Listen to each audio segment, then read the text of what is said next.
They teach you how to do all this stuff to fight wars, and they teach you how to save people, but they don't teach you what the aftermath. They don't teach you how to deal with the aftermath, right?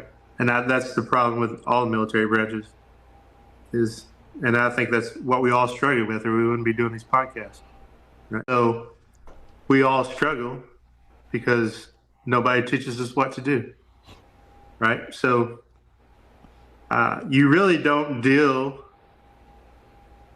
while you're doing it. It's hard to deal with the demons you're battling because you just can't. You're just kind of running from them, right? You're trying to stay ahead of them, I guess. And then until they catch you, you just try to stay ahead.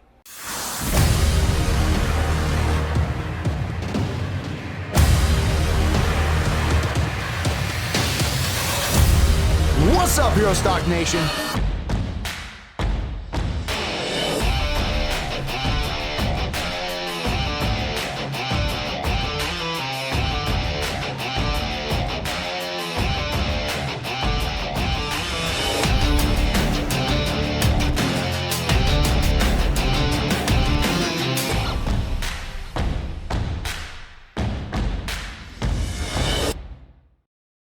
Welcome back to the Roundtable, where heroes talk. I'm Tom Lamont, alongside my co-host, Matthew Jones. In part one of the conversation, we got to know Army veteran, retired firefighter, paramedic, and artist Robert Shrek Harrell. He shared the experiences that shaped his life, from growing up in Oklahoma to a lifetime of service and the unseen challenges that so many veterans and first responders carry. In this second half, we'll explore how painting became an important part of Shrek's healing journey. He'll share the stories behind several of his original works of art, and later in the program, he'll create a painting live while giving us a rare look into his creative process. From about the age of 6, I knew I was artistically gifted more than any other child that I knew. And what I mean by that, like when I was 6 years old, I could do what probably a 15-year-old could do artistically. And as I grew, it just got more advanced and more advanced. So we were pretty poor. I thought I was poor until I went to some other countries, and then I realized I was just a little off compared to some other people, but I wasn't as poor as I thought I was.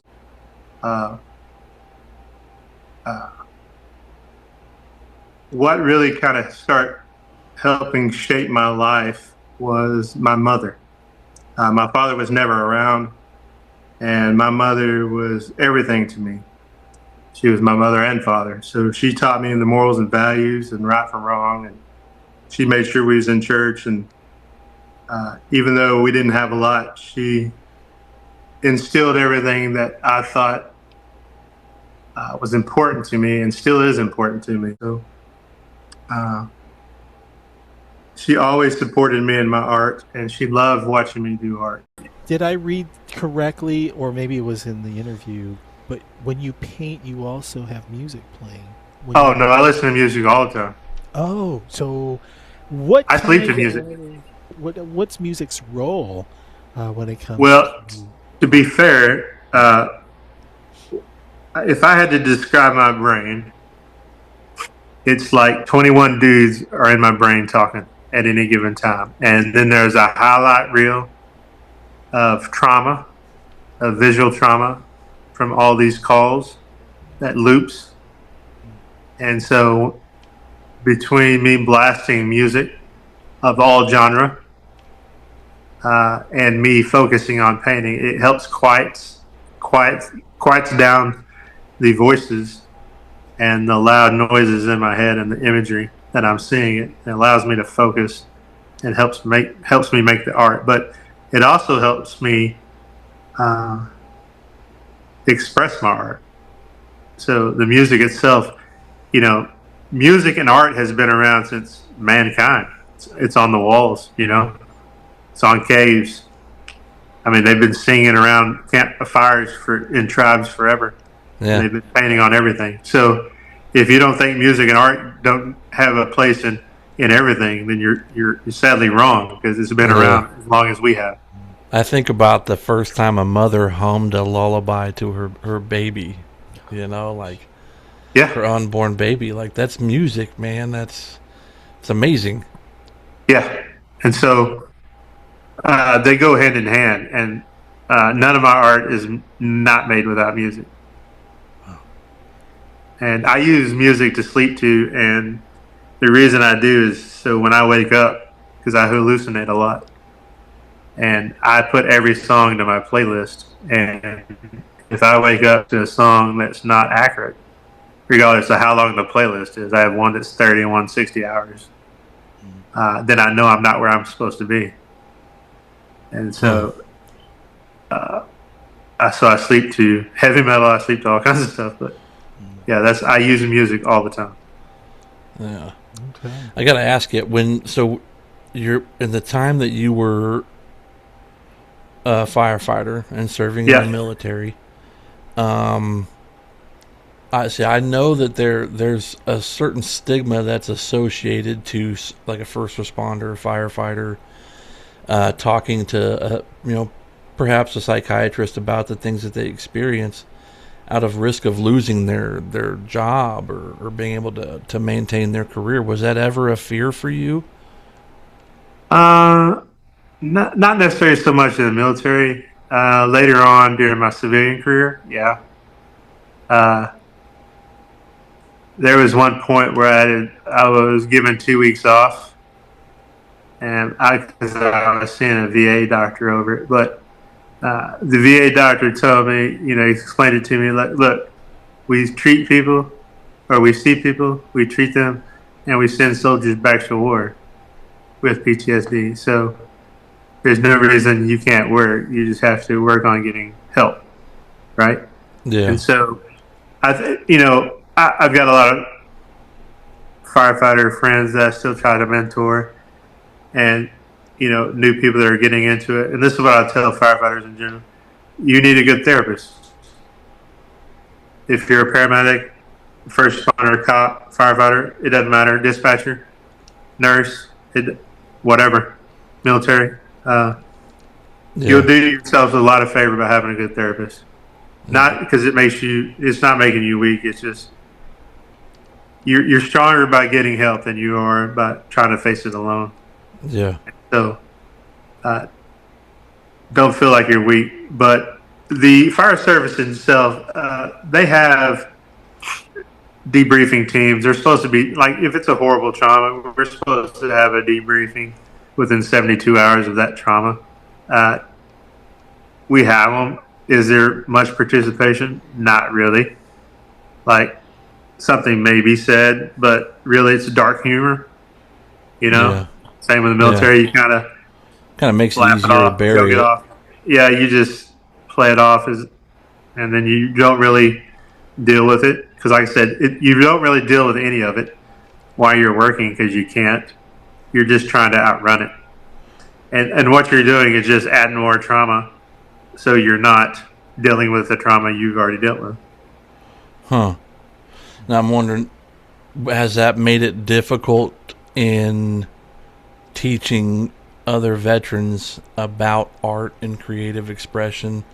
And difficult in the sense of kind of, it was heavily stigmatized when you were, a firefighter. And now that you're out and you have some people who may be dealing with some of those things that they didn't get taken care of, are you finding that, are you getting any kind of headway? Are you making some breakthroughs? And Well, I've been blessed to be able to go to the vet center every day, and I had a good mentor that mentored me when I was struggling when I first started, and he has since passed, and I felt like I needed to pick up the shoes and carry on what he was teaching me, and so I take it as uh, I'm still a role model, right? And we all should be. yeah, And I try to help people through this journey still, right?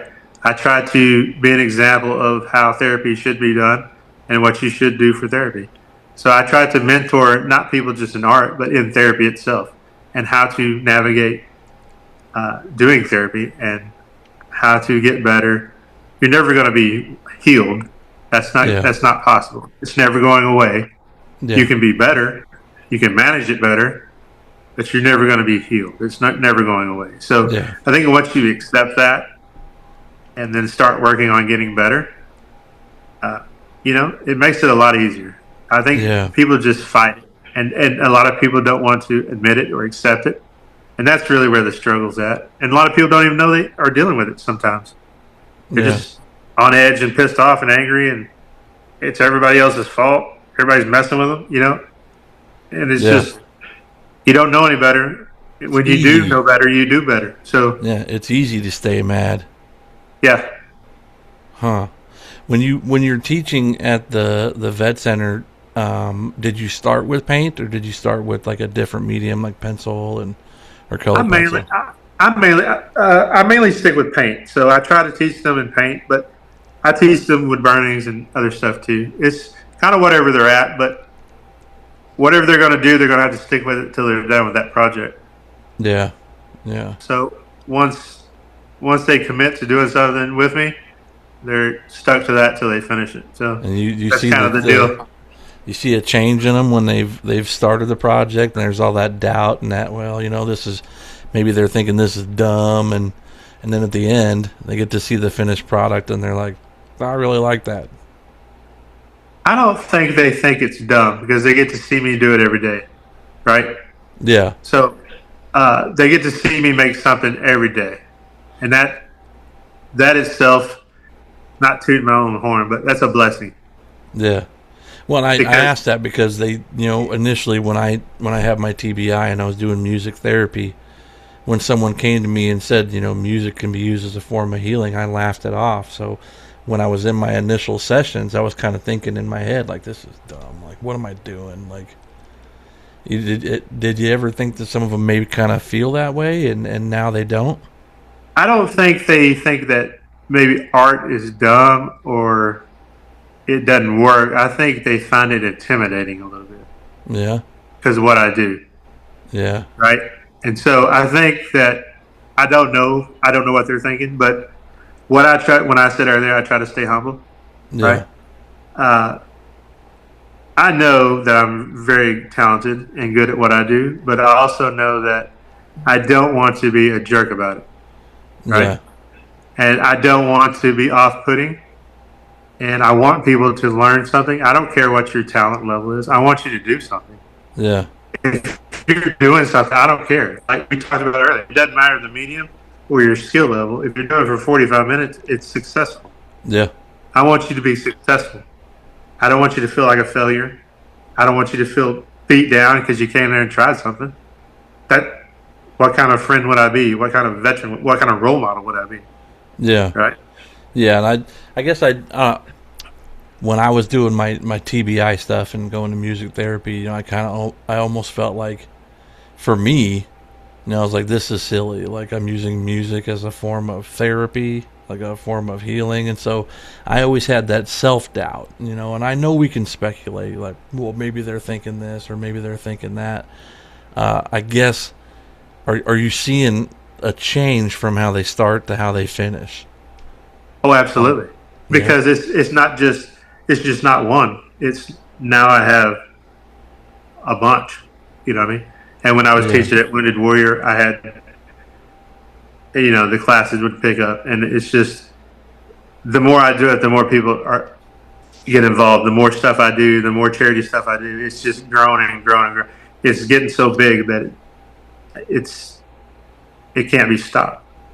Yeah. That's awesome. Yeah. It has to be a good feeling. Oh, it's wonderful. Like, there's nothing like having your art or your music displayed or heard, right, and people enjoying it. My favorite part of the whole art process is giving the painting to the person that's receiving it. Is it that initial, that reaction, like, oh my God? Yeah. Yeah. Because all the labor of love, all the hours you put into it, and then they get to enjoy that for the rest of their lives. Hey, we were talking earlier about a live demonstration. You ready to do it? Actually, I think let's we go. would like to invite you to do that this. Be the first artist to do that, first paint. All right, well, let's put some light on the subject. You are going to be Bob Ross. Oh, I'm better than Bob Ross.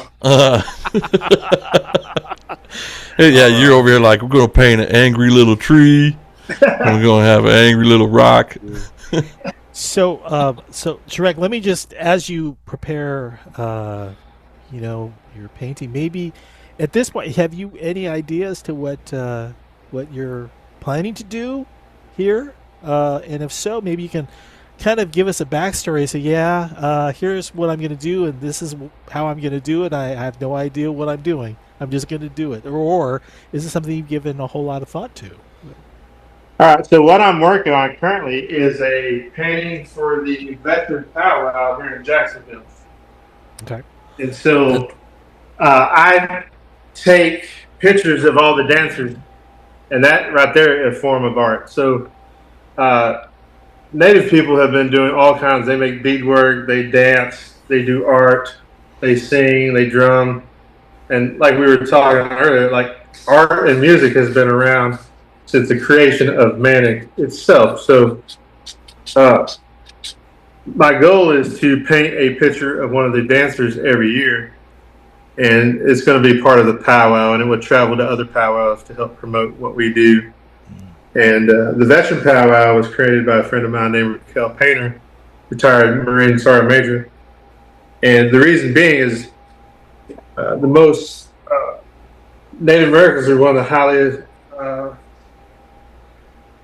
the highest serving minorities in the all the branches. And so when we're serving, we can't get back to a lot of our homes to do powwows and tribal ceremonies and stuff like that. So she created the powwow so people could do the ceremonies and do their traditional stuff while they're still active duty, and the people who retired here still can do that. And so I think we're going on year 7 this year, and I've kind of been a part of it since year 2. So Nice. this is a picture of my friend Shannon, and what we're going to do is, so when I'm recreating a picture, I don't necessarily have to draw it. There's ways to do it, and a lot of people get caught up in it's like, oh, I can't draw. You don't need to draw. There's stuff called Harrell transfer paper, and you just have to get an image printed off whatever size canvas, and you can trace the image onto the canvas. And if you can, I don't know if you can see, but I will work to try to make this happen. If you can see the blue lines up here, Okay. it's not what been painted. This is the outline with the Sorrel paper, and this is where I've kind of roughened stuff in. We'll follow you. We'll follow along. And this is where this is pretty much done down here. Oh my gosh. And so we're working on this area in here. Wow. So my first question would be, Yes, sir. do you typically work, I know you had music in the background and helping you along, but have you ever engaged in like a conversation while you were, doing Oh, yeah. So So you don't mind us talking to you as you proceed? Absolutely not. Oh, okay. Because I know when I'm playing guitar, it's kind of like, leave me alone. I want to do this by myself. So when you're giving art lessons, you're talking to somebody, right? Or when you're teaching somebody how to do something, you got to talk to them. We may have music playing low in the background, but it's not like when I'm at home blasting it in the garage. Yeah. Yeah. So it's different, but no, we talk all the time. So on these points here, I've got some of the colors roughed in. This red has approximately 6 coats on it already, and it will probably need another 4 to get it the same color out of the tube. But what we're working on in here is part of his regalia, and we're going to come in here with this blue, and we're just adding another coat. That's what we're doing. And if you can see, I paint with these itty bitty little brushes. Yeah, those are small. So regardless of what painting it is, it gets painted with these. Oh, so when you talk about X number of hours of painting with Yep. brushes, it's usually with brushes with a real fine tip on it, is what it looks like. Well, so a lot of the paintings, when you're looking at the detail in those paintings you were showing earlier, right? Mm-hmm. To get those pictures to look like that, and you have to have a lot of brush control. And if you're not painting with fine brushes, you're not going to be able to do that. But it also, the smaller the brush, the more patience you have to have. And that's the whole key of doing it, is to build patience, like we talked about earlier. And when people first start, they want it to be done right away, and that's usually one of the hardest factors that I run into with students or anybody that wants to start painting. Is one, they don't put enough coats of paint down, and two, they want to rush it, and it's not a rush thing. Right? Bob Ross was only rushing stuff because he was doing well on that technique. He was doing a 30-minute show, right? And that's not the case in what I'm doing. We're not doing a 30-minute show, and I don't have to have it done in a certain time frame. So, when you talk about adding coats, adding layers, is it because you're looking for a certain shade, or? Well, because we're not, when we talked about earlier, I don't paint with texture. Uh-huh.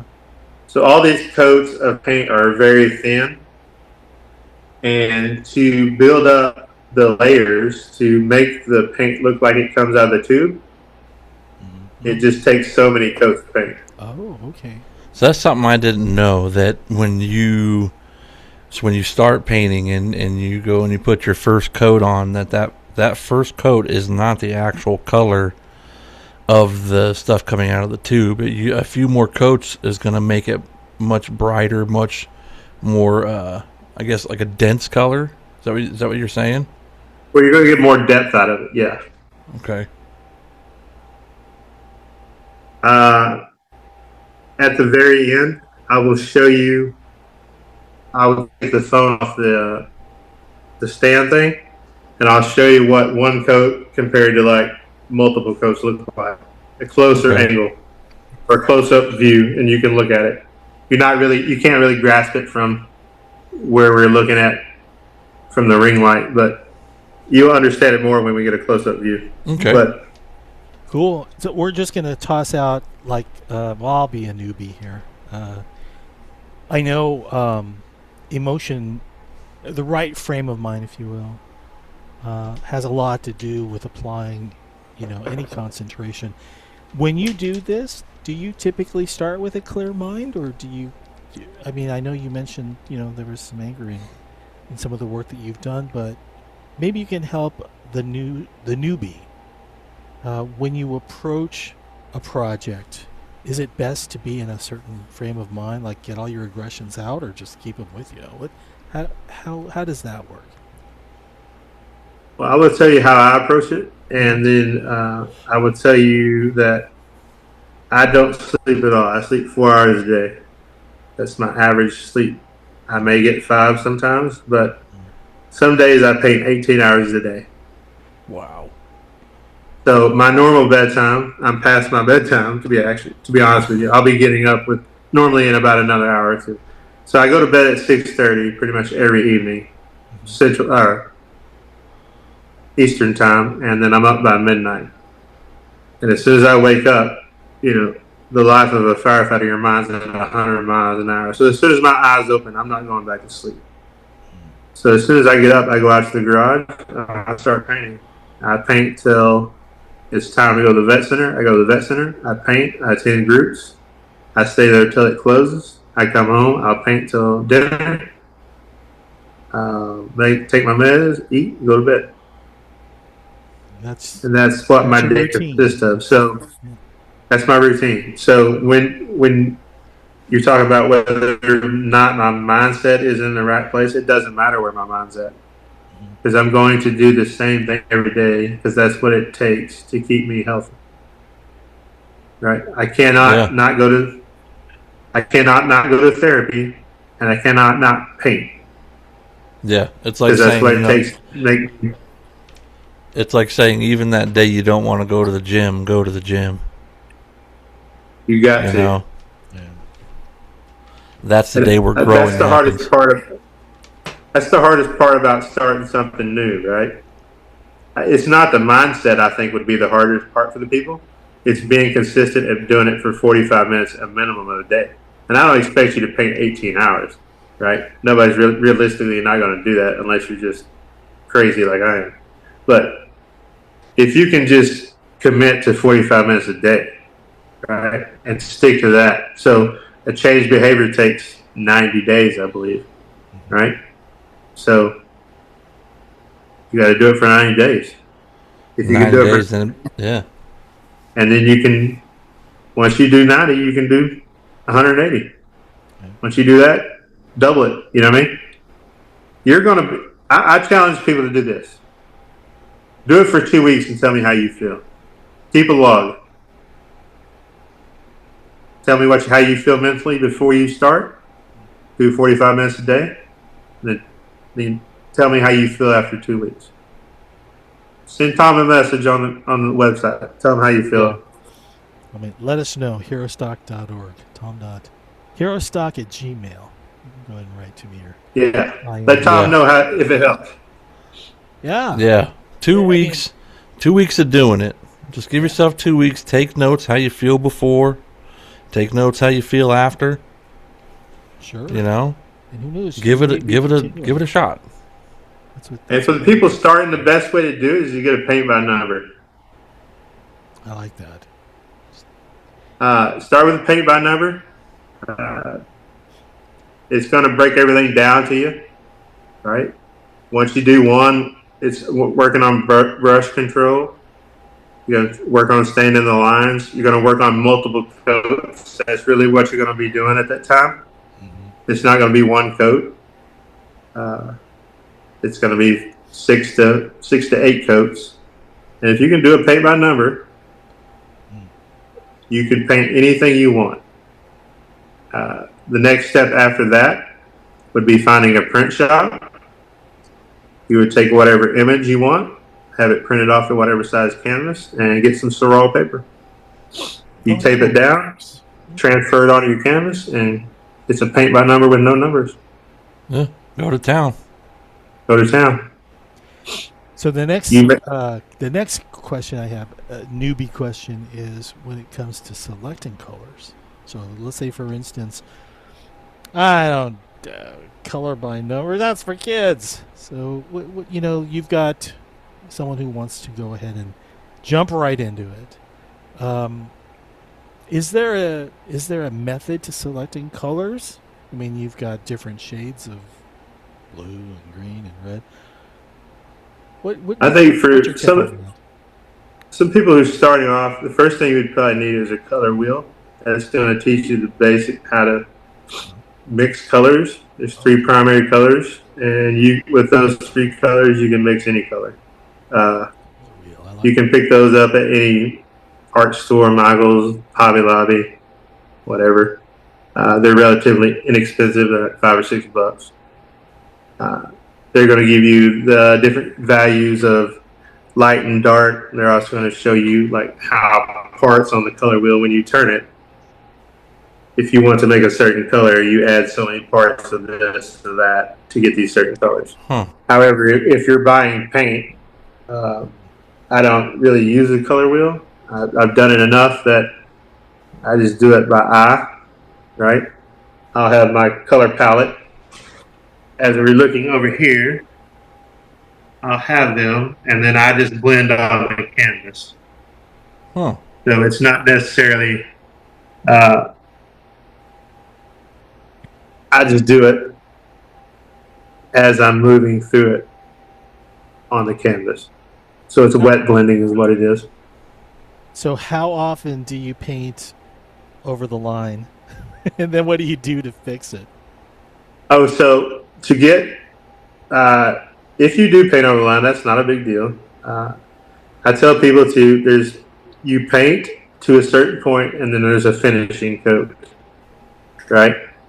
The last coat is the only coat that matters, right? That's the one that sharpens up the edges and whatnot. You're cleaning all your lines up, right? And that's when you're making all your clean lines. You're making everything look like it's supposed to. And so this painting I'm working on is 3 foot by 4 foot, right? So I've roughed stuff in around here, and then once I do, I start working from the inside out, right? So as a kid, I did not have an easel or a lot of art supplies, so I paint flat, right? And if you see, I kind of rest, if I'm working out here, I rest my hand on the edge of the painting, right? Yeah. My arm. So that will dull up the paint on the very edge.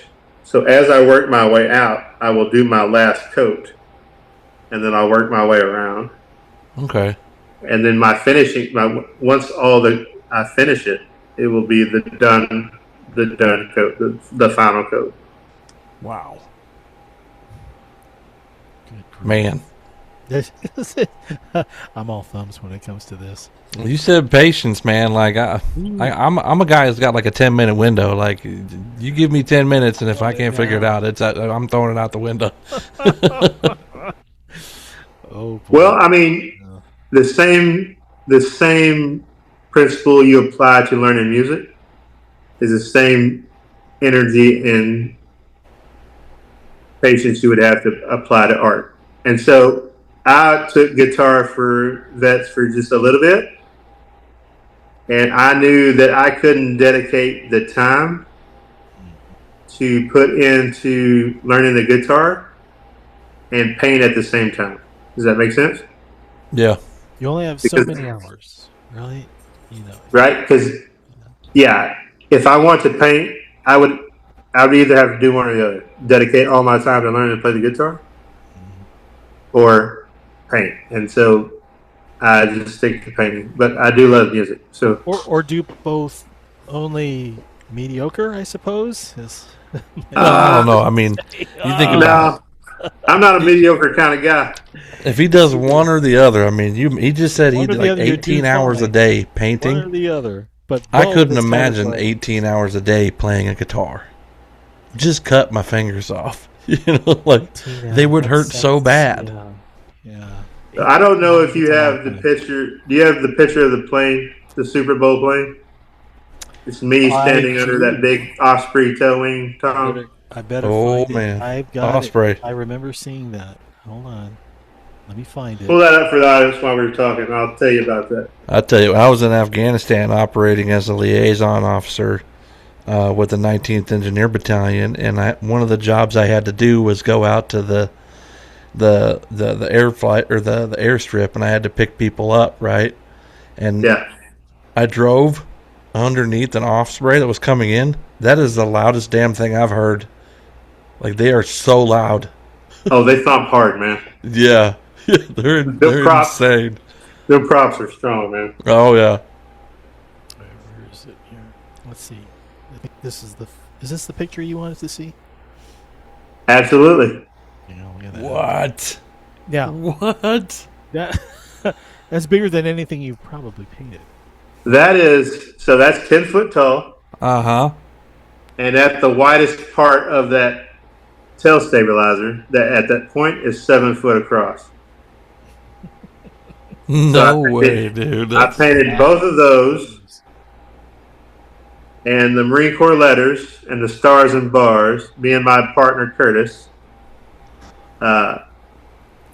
we painted all that over 400 hours in 30 days. Now, what is the size of the brush that you use? You already told you, Tom, it's a little one. It's not going to be that same one that you're using. Some of them were, yes. I did use my this. God. I used one that was about a quarter of an inch. So everything's airbrushed. So when I told you that I picked up the airbrush and messed with it for like an hour. Yeah. And then I was good to go. You did that sky with that airbrush? I did all of it, but the goose. Oh my God, man! So the goose is hand painted, and the reason I hand painted the goose because I didn't have time to tape everything off and do it in 30 days. But I also wanted to pay homage to the World War II gentlemen that did all the nose art because they didn't have airbrushes. they painted everything by hand during World War II, right? Mm-hmm. And so when I painted this plane, I wanted to pay homage to the guys that started it. That's So so cool, man. so the goose is painted by hand, and the everything else was hand airbrushed. Beautiful. Have you ever painted any guitars? Yeah. Okay. All right. I may have some ideas here. I'm just, kind of spitballing. You must, I, when you get these types of opportunities to do this, yes, sir. you must get excited or overwhelmed. This is such incredible. Having the canvas that you have, what you have to paint upon, it's like, oh, my mind's got these ideas, and this is going to be awesome. And then you get right to it. How are you feeling after you get this opportunity to take on a project like this? Well, I guess some people, it's like, I don't necessarily like see it overwhelming. I just see it as it's time to get to work and time to shine, right? Because they're not coming to me. They're coming to me for a reason, right? Yeah. And Absolutely. my goal is to do the best work possible, right? Yeah. And I'm going to do that. And what I can't wait for y'all to see is I'm about to paint a 70-foot building. That's When is that 2 stories. happening? Yeah, is that happening soon? It's going to be It's supposed to already happen like around this time frame. We're waiting on the. So the backstory to this is the lady that does the powwow runs the United Way, and Jacksonville here in North Carolina has a code against murals that they wasn't allowed till this year. They're passing it, so they're allowing murals on the building. But the United Way building is the first fire station and police station in Jacksonville. So I'm painting a first responder mural on that whole building. So the whole 70-foot building will be painted from top to bottom. Just by That is you? insane. Just by you, or are you gonna get some help with that? I'm painting it all, and then my buddy Curtis, who helped me paint the plane, he's clear coating it. But other than that, I'll be painting it all by hand. That sounds fantastic. Dude, we're gonna need to get some pictures from you. Oh, I will send you pictures. Yeah. 70-foot building. I love how you just said that so confident. Like, yeah, hey, I'm painting a whole building. And we're like, what? Yeah, really. Yeah. I mean, I like. Can you tell me? I like the challenge of it. Yeah, you do. For something like that. What? Can you step us through really the process of, okay, I need to get this much paint, and I gotta get this image that if I put that in use that to paint. So when Raquel contacted me, I come up with images all the time. I use AI to generate a lot of images anymore. Uh-huh. It cuts all the drawing out of it, and it saves me a lot of time because I mass produce so much art. Since I've been injured, I've made 400 pieces of art since I retired. Wow. Since 2017, I made 400 pieces of art, and so You're a busy man. I stay busy. Yep. And like people get stuff from me, it's probably a year and a half to 2-year waiting list to get stuff. So people, when you ask, that's kind of what you're getting. So when this stuff comes about, when she contacted me, I already had 3 of the images already. And oh, wow. I have images in my head that come to me. I would say they're visions, but they're just stuck in there and I have to get them out, right? And so when she said, she'd text me, she goes, I want you to paint a first responder mural. I said, done. She didn't even have an idea. We showed up, we met, and I already had the mural designed for her. Wow. And she got goosebumps on her arms. You know what? I know you only sleep 4 hours, but who needs sleep? When you get this is exciting stuff to be involved with. Oh, I know. I'm blessed. Where's your mind with all of this? It's like, you get enjoyment out of this, obviously, and Well, whereas before was it something where it's like, I'm discovering that this is really helping me out. it's helping me address some of the issues that I've got.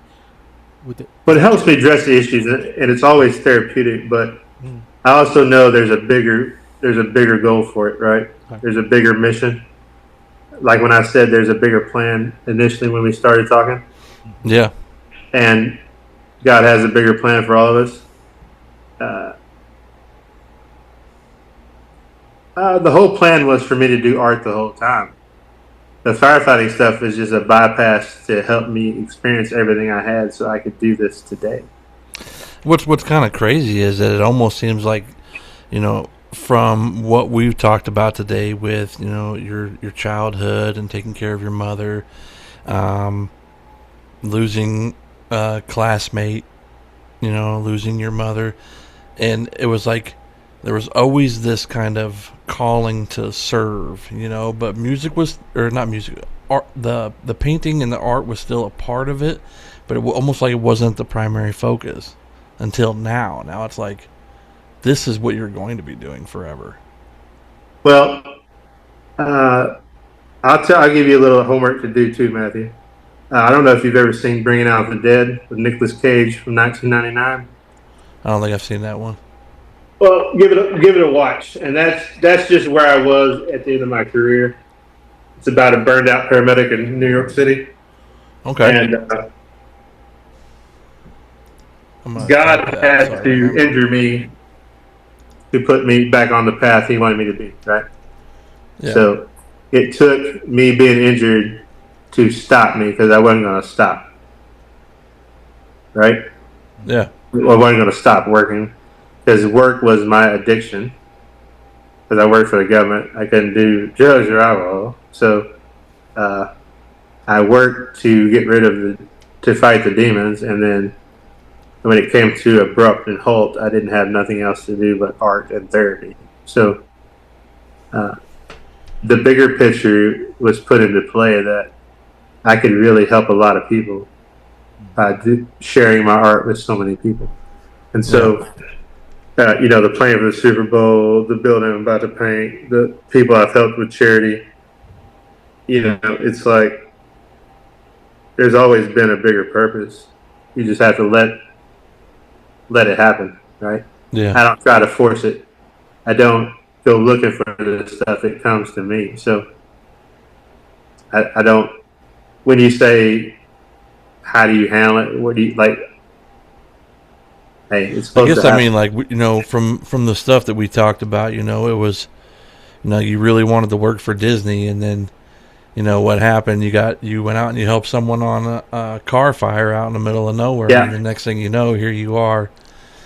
Art isn't on the back burner; it's still part of the life, but the calling to serve came first, and you kept the art, you know, and now you're retired. You're doing all of this art, and this is kind of leading the way, and it's inspiring. But I'm just wondering, was there um, was there a time when you felt like art might not have been what you were supposed to do, or is like maybe a doubt, like, well, maybe I'm not supposed to do this. Maybe I'm supposed to, serve and help others, and that's my calling. Um, and I'm only asking because as we talked, it seemed like art kind of took the back burner when it came time for like you to be of service to somebody. no, because we didn't. I mean, we didn't get to the full story. I mean, I would wind up having a tattoo shop in Oklahoma and all kinds of stuff. So when I would do that on my days off from the fire station. So uh, you know, art was always used. You know what I mean? It just Okay. wasn't the sole the sole thing that I could focus on at the time, Yeah. right? Because I had a family, I had bills, right? I'm blessed now to be able to not have to work and be retired, Yeah. right? I suffer through a lot of medical injuries and mental illnesses. Don't get me wrong, but I wouldn't trade any of it for what I've helped do and what I've done, right? Yeah. It all had to happen so I would be here today. Well, and I asked that because I know myself. I've been playing guitar for longer than I've been married. Yeah. And throughout over 22 years, I would say that I have struggled with the, should I even be doing this anymore? Like, is music my calling? Is it my purpose? Like, what's the, like, a sense of doubt kind of crept in over the years. So I'm wondering if that was ever something that you had to kind of navigate through, and if you did, what would you say to that person who may be struggling with doubt in their creative form of expression? Well, I will say this. I've doubted myself a lot of times, but I've never doubted myself in art. Never once. Okay. It's always, I've been confident in it since 6. And no, never a doubt in art. And I never doubted anything else I did, really. Huh. I wouldn't change anything in my life. Not one thing. Not how one thing went down, nothing. It couldn't have, because I wouldn't be sitting here. It made me the man I am today. Yeah. And I'm very proud of the man I am today. So what would you say to that person who may be struggling with, some sense of doubt or just the feeling like maybe they shouldn't, Well, I think you should believe in yourself, back yourself. You know what I mean? Yeah. If you're doubting yourself, contact me and I will build you up. I promise you. Yeah. I'm there for you. So bottom line, if you're using art as a form of creative expression and you ever have the thought or the doubt, creep into your mind that maybe this is something that you shouldn't be doing, think again. Absolutely. I don't care. Trust the process. If it's helping you, I don't care what you think. I don't care if you're coloring with crayons. Not one bit. Just keep doing it. Keep doing it. All right. Because I can promise you I can take a box of crayons and do some amazing things. No doubt. Yeah. Yeah. We've seen. You know what I mean? So if the thing is, don't doubt yourself. Practice. Yeah. Do it. People need to hear You're going to get better. I promise you. Yeah. You wouldn't. That's no matter good what you did stuff, in man. those- You wasn't the best door kicker on day one. You wasn't the best in boot camp on day one. Yeah. Repetition, practice. I've used that. I've used this saying in multiple episodes that Tom and I have been on. Like everyone really loves a beautiful painting, but that doesn't happen if the painter doesn't approach the canvas. So you got to keep doing it. I tell people all the time, they don't paint themselves. Okay, explain that to me. They don't paint themselves. The paintings don't paint themselves. You got to do it. Oh, okay. The paintings don't paint themselves. I'm like, well, I'm a person. I can paint myself. No, the paintings don't paint themselves. Sometimes I get a little silly, brother. No, you're good. No, the paintings don't paint themselves. You got to do it. You got to put the effort in. Yeah. That's one of the same things that I kind of learned about songwriting. You said 45 minutes a day. Give yourself 45 minutes. Do it for 2 weeks. Write about before. Write about how you feel after. Right? That's the same thing with music. If I ever want to get better at writing music, and for all those listening, if you ever want to get better at writing music, guess what you have to do? Write music. Keep doing it. Can we take a look and see what you've got? Absolutely. Let's It's all done now, right? It's all finished? Oh, almost. Almost, yeah. About another 50 hours. Yeah, Whew, man. Patience. Sheesh. All right, let me get you disconnected. I was painting this little strip right here. That's what I was working on. Yes. Oh gosh. And So this area here, I'm working all this this area here. This over here is pretty much done. So up to a certain point at the top of this shield. And then, hang on just a second, I'll pull you back over. So here in this red, you can still see the canvas Yeah. through the red, and that's with like 6 coats. Here is 1 coat. Okay. Yeah, I can see that. Okay, yeah. Now we understand. So you see, like, this is 1 coat of brown.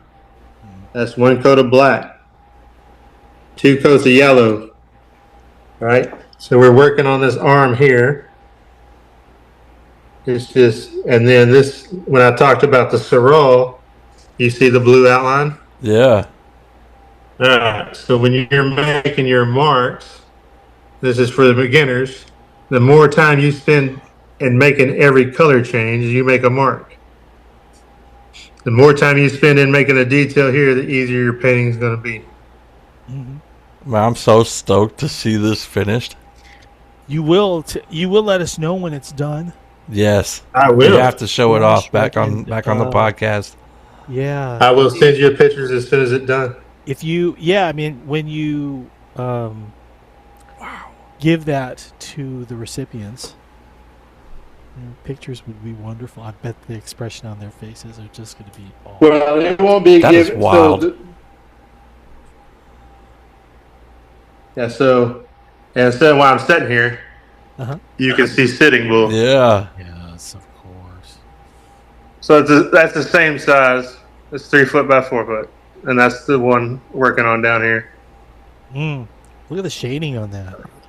Yeah. See the wrinkles as well. Gosh. Shrek, what an honor to be sitting down with you and hearing your stories. And That's amazing. Your artwork, your amazing artwork. What I appreciate y'all so much. Incredible talent. Do you feel any different than when we started? Now that you're painting, are you feeling kind of like you're in your groove? Are you in your happy place? I was happy when we started. I got to share my story. So yeah. Well, thanks again. And we are definitely going to be looking for you to come back. And we only scratched the surface on the number of paintings that you shared with us, but we'll make sure that it's included in post-production. Yeah. So. Absolutely. Holy cow, man. All right. So insane. Yeah, no kidding. Hero Stock, August 15th at Country Drive Golf Course in Ashland. Featuring Blackhawk, the Trainer Band, Briella Steiner and the Wicked Ones, Shelby K and the High Class Hillbillies, and more. This is a day dedicated to community and honoring heroes. Free entry for military, veterans, first responders, and Gold Star families. Bring your friends and lawn chairs. See more than 75 vendors and enjoy the music. Tickets and info at herostock.org. Before we wrap things up, I want to invite everyone to join us on August 15th for Hero Stock 2026 in Ashland, Nebraska. Hero Stock is more than a country music festival. It's a celebration of veterans, first responders, music, healing, and community. This year's lineup includes Blackhawk, the Trainer Band, Briella Steiner and the Wicked Ones, Shelby K and the High Class Hillbillies, along with the Roundtable Live, where heroes talk and music connects. Matt, you're going to be a part of that. Yes, I am. Yes, I'm so excited. Yeah. I'll be seeing you there. Learn more and get your tickets today at herostock.org. Want to thank Shrek for your service, sir, your honesty, and your willingness to share your story. To everyone that's watching, make sure to join us for the next episode of the Roundtable Where Heroes Talk. And until next time, keep the conversation going and keep honoring our heroes.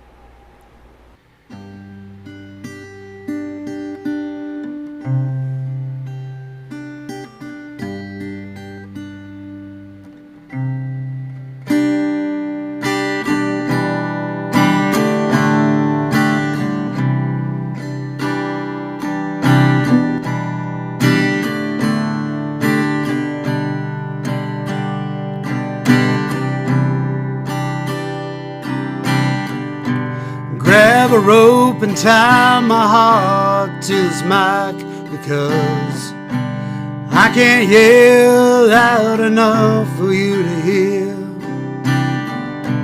Why can't heads and hearts connect when fear tries to tear us apart.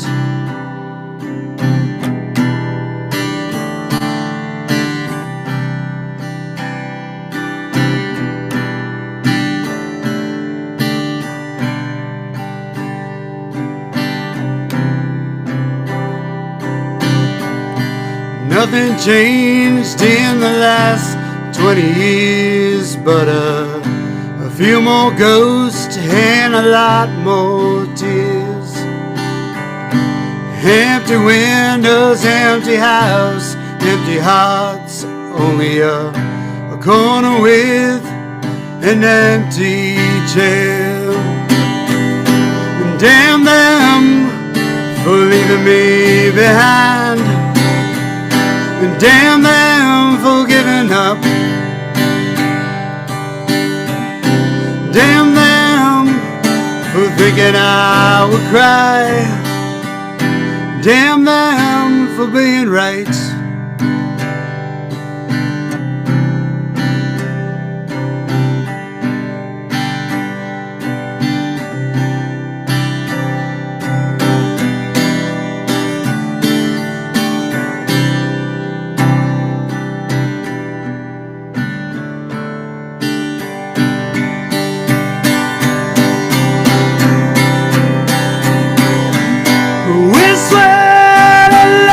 So